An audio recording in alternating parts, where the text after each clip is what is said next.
Olá, meu irmão, olá, minha irmã. Que a paz e a graça do nosso Senhor Jesus Cristo seja com todos vocês.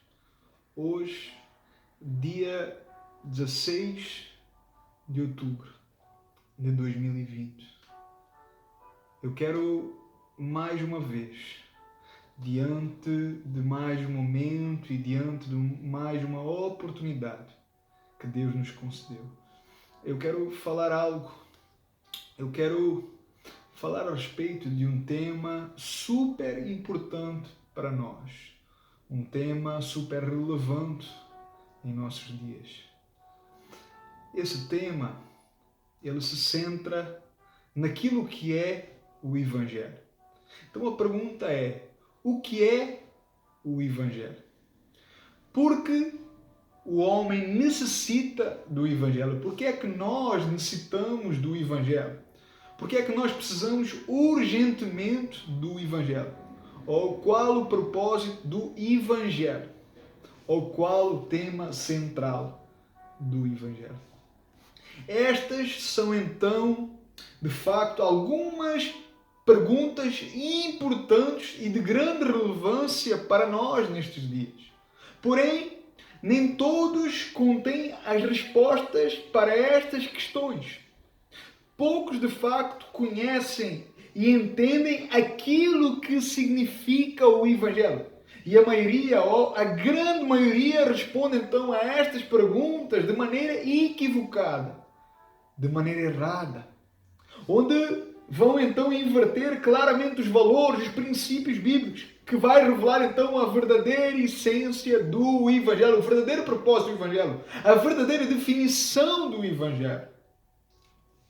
O Evangelho, queridos, ele não vai e nunca verá beneficiar ninguém a nível terreno, a nível nesta terra. O Evangelho ele não é carro, o Evangelho não é casas, ele não são coisas.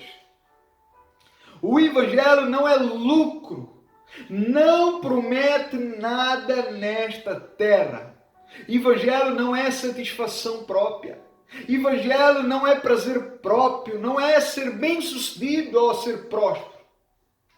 Evangelho não é vida fácil, nem nunca foi vida fácil, nem nunca será vida fácil, não será uma vida maravilhosa, uma vida de mar de rosas. Pelo contrário, o Evangelho é totalmente o contrário. E isso é de facto o erro da nossa geração. Uma geração que não sabe, uma geração que não conhece o verdadeiro Evangelho. O verdadeiro significado daquilo que é o Evangelho na sua essência. E por não saberem e por não compreenderem, é apresentado um outro Evangelho, uma mensagem fácil, uma mensagem atrativa, uma mensagem chamativa, dando então ao homem uma motivação errada desse suposto Evangelho. Sabe qual é o nosso problema? É o que está lá em Oséias. O meu povo perece por falta de conhecimento. O nosso problema, o problema desta geração é a falta de conhecimento, é a ignorância, é a cegueira espiritual. E, de facto, o que tem atraído pecadores hoje para dentro da igreja são, então, as coisas desta terra. São os bens materiais. E isso é loucura, porque a propaganda que passa, ela está errada, a mensagem está errada, o conteúdo está errado, a motivação logo é errada. Você e eu, nós precisamos entender que o que deveria atrair os pecadores para a igreja é a sua própria condição diante de Deus, a condição de todos os homens.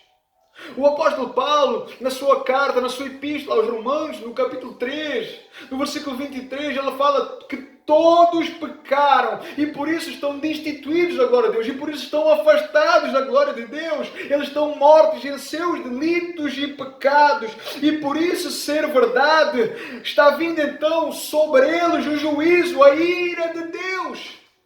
Então as comunidades, as congregações, a assembleia, a igreja, ela não está mostrando ao pecador a sua verdadeira condição. E por isso o pecador, o ímpio, o mundano, ele não enxerga a sua condição pecaminosa diante de Deus. A pregação contemporânea nos nossos dias, ela não mostra, ela não tem mostrado, ela não tem apresentado aquilo que o pecador é diante de Deus. Ela não mostra para o pecador a sua situação terrível de condenação. E esse homem, esse pecador, essa mulher, esse homem que vive em rebeldia, esse homem, essa mulher que vive longe da presença de Deus, esse homem, ele tem que entender o seu estado de miserabilidade, o seu estado de perdição, o seu estado caído, e que na igreja, na Bíblia, na congregação, lá contém a resposta para ele, lá contém a solução, lá contém o antídoto, que é então a redenção, a reconciliação, o perdão, a salvação.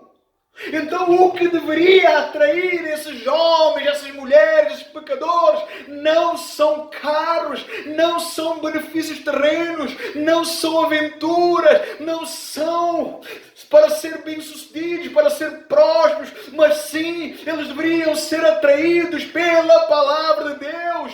Eles deveriam ser atraídos quando a igreja, quando o povo de Deus vai então mostrar o único antídoto, a única cura, o único perdão, e isso é então por intermédio do Evangelho, é a redenção em Cristo Jesus. Nós precisamos entender que a alma do pecador, ela está doente, a alma do pecador, ela está condenada, ela é escrava, ela é completamente cativa das trevas. E a única maneira dela ser curada, a única maneira, queridos, dela receber vida, de receber o livramento, de ser transformado e salvo, é Jesus Cristo. Jesus é a cura para a sua alma, Jesus é o libertador da sua alma, Jesus é a luz para os perdidos, Jesus, Ele é o salvador dos condenados, é aquele que está pronto para perdoar, é aquele que está pronto para salvar esses homens e mulheres. Porque veja, em nome de Jesus, se este não for o método, se este não for o antídoto, se este não for o isco para os perdidos, para os pecadores, para essas pessoas que estão aí fora, se isto não chegar, se isto não for suficiente, se a obra de Cristo não for a motivação, nada valerá a pena. E hoje,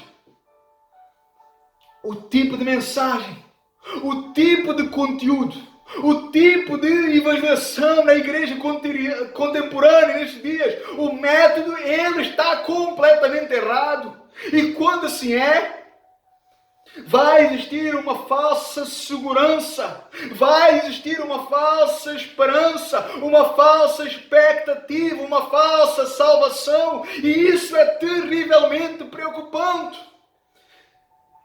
Porque a pessoa, ela pode passar dias, ela pode passar meses, ela pode até passar anos, achando que é então alguém em Cristo, que é então alguém no reino de Deus, porém que no fundo ela não é nada, pelo contrário.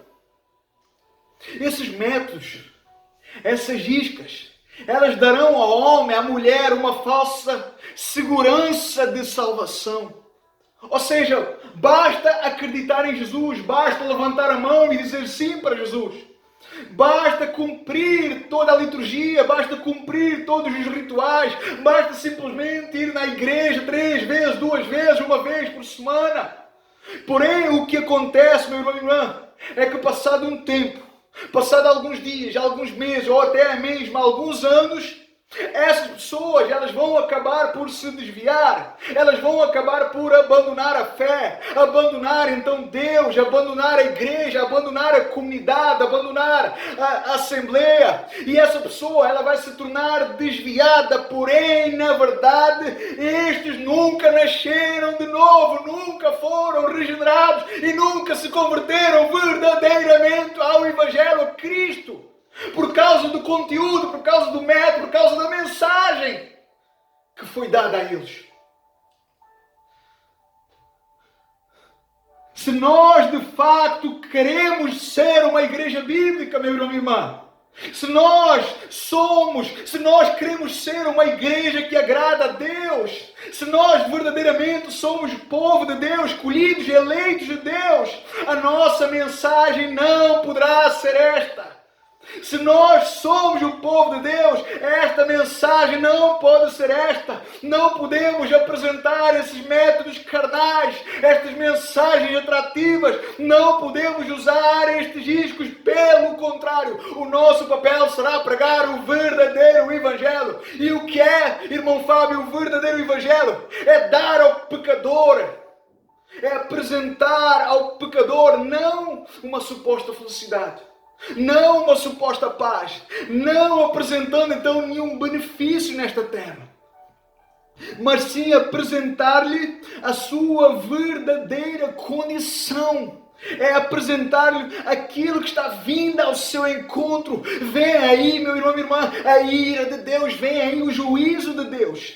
E isso vai lhe encontrar. E quando o encontrar, esse homem, essa mulher não será tomado como inocente, mas será punido e punida justamente diante de um Deus santo e justo. E que isso é a verdade. E que virá sobre esse homem e sobre essa mulher. Porém, ainda assim, existe uma pequena chance. Ainda assim, existe uma pequena oportunidade. E essa chance, essa oportunidade é Jesus Cristo. É o Senhor Jesus Cristo. É Jesus naquele madeiro, na sua morte e na sua ressurreição. Evangelho não é, olha, Jesus te ama. Evangelho não é, olha, Jesus tem um plano da tua vida, Jesus tem um plano maravilhoso da tua vida. Isso não é o Evangelho, nada disso corresponde com o Evangelho. Nós precisamos conhecer, entender, compreender, guardar, memorizar, nos conscientizar aquilo que verdadeiramente é o Evangelho. Não podemos mais ser meninos, não podemos mais ser ignorantes quanto a estas verdades. O Evangelho se resume nisto. É um Deus santo e justo que salva pecadores, maus, injustos, mediante a morte substituída do seu Filho. O seu Filho naquela cruz, ele leva o nosso pecado. E com o nosso pecado, ele leva a nossa culpa. E ali na cruz, ele vai pagar a culpa, a qual vai ser despejada sobre ele, a ira de Deus. E quando a ira de Deus é despejada ali, Deus vai satisfazer a sua justa justiça. E agora, o pecador, ele pode ser agora justo e justificado. E todos aqueles que crerem nessa obra, todos aqueles que crerem nessa mensagem, naquilo que Jesus fez há 2020 anos atrás. Jesus, ao terceiro dia, ele ressuscita dos mortos, demonstrando que Deus Pai aceitou o seu sacrifício e agora, mediante o seu sacrifício, agora mediante a sua morte, agora mediante a sua obra, ele ordena a todos os homens, em todos os lugares, em todas as gerações, que se arrependam e creiam no Evangelho. Isto é o Evangelho, isto é o verdadeiro Evangelho. Esta é a mensagem central do Evangelho, esta é a definição do Evangelho. E esta é a mensagem que deve ser proclamada em todos os púlpitos, em todas as igrejas, em todas as comunidades. É esta mensagem que os pecadores carecem de ouvir. É esta mensagem que salvará pecadores, que mudará as suas histórias e tudo o resto é falso. Esta é a mensagem que convergerá pecadores. É esta a mensagem que vai persuadir pecadores. É esta mensagem que vai mudar corações, que transformará homens e mulheres, que mudará histórias, que salvará pecadores do inferno, da condenação, do juízo, da ira de Deus. Grave isto, meu irmão e minha irmã, em nome de Jesus. Memorize esta mensagem. Memorize. Pegue isso para si. Pregue isso, ensine isso, testemunhe isso. Nunca será uma mensagem atrativa. Muitos vão rejeitar e odiar essa mensagem, porém, Deus salvará aqueles que são dele, aqueles que ele escolheu, aqueles que ele elegeu. Nosso papel como igreja, como povo de Deus, é ser fiel a este ministério, a ser fiel à pregação do Evangelho. Tudo o resto será com Deus. Ah, meu irmão, minha irmã, que o Senhor nos ajude. Que o Senhor nos dê graça e que nós possamos proclamar esta verdade. Dar ao pecador a sua situação, o seu estado de condenação, o seu estado de inclinação. Mostrar ao pecador o quanto ele necessita de um Salvador. Mostrar a esses homens, a essas mulheres que eles não precisam perecer, que eles não precisam ir para o inferno, porque existiu alguém que padeceu na cruz para lhe dar a vida e vida com abundância. Em nome de Jesus, que nós possamos proclamar esta verdade, que nós não venhamos nos envergonhar desta verdade, mas que nós possamos proclamar toda a nossa vida esta verdade. Em nome de Jesus, que o Senhor nos desperte, que o Senhor nos dê ousadia e que o Senhor nos dê intrepidez. Mais vale obedecer a Deus do que aos homens. Em nome de Jesus, louvado e glorificado seja o nome do Senhor.